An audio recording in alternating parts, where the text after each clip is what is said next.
Praise the lord. ప్రభు అయినటువంటి యేసుక్రీస్తు ప్రభు వారి నామం పేరిట అందరికీ వందనాలండి.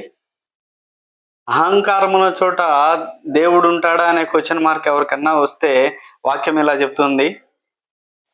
యాకోబు గారు రాసిన పత్రిక 4వ అధ్యాయం 6వ వచనం, దేవుడు అహంకారులను ఎదిరించి దీనులకు కృప అనుగ్రహించును.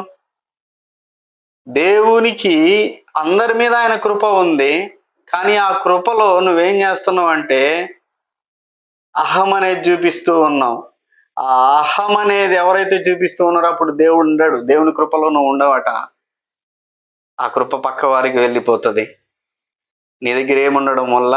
అహం అనేది ఉండడం వల్ల.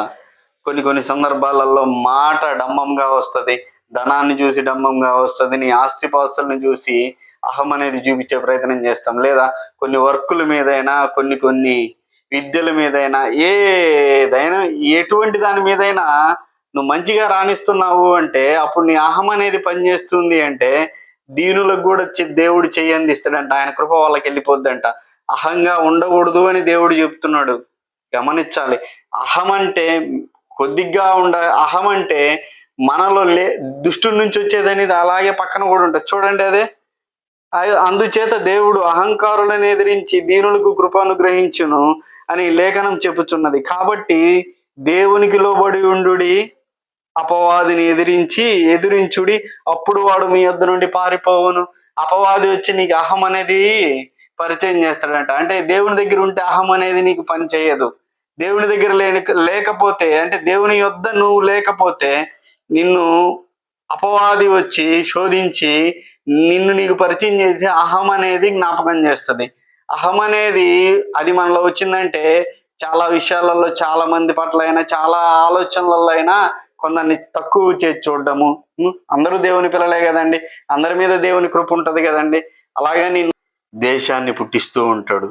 ఆ ద్వేషం ఎలా ఉంటుందంటే, ఐఎమ్ గ్రేట్ అంటాం, నేను గొప్పవాణ్ణి కదా అని. ఏ విధంగా గొప్ప? దేవుని కృపలో అందరూ ఒకటే కదా దేవుని దగ్గర.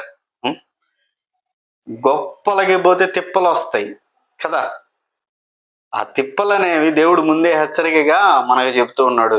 గమనించండి ప్రియ సహోదరి సహోదరులారా, అహం అనేది అసలు అవసరం లేదు. సాటి సహోదరుణ్ణి ప్రేమించే ప్రయత్నం చేయండి. నిన్ను వలే నీ పొరుగు వారిని ప్రేమించండి అని యేసుక్రీస్తు ప్రభువు వారు చెప్తారు కదండి. మన వలే మన తోటి సహోదరులను ప్రేమించగలిగితే దేవుడు మన యందు ఆనందిస్తాడండి.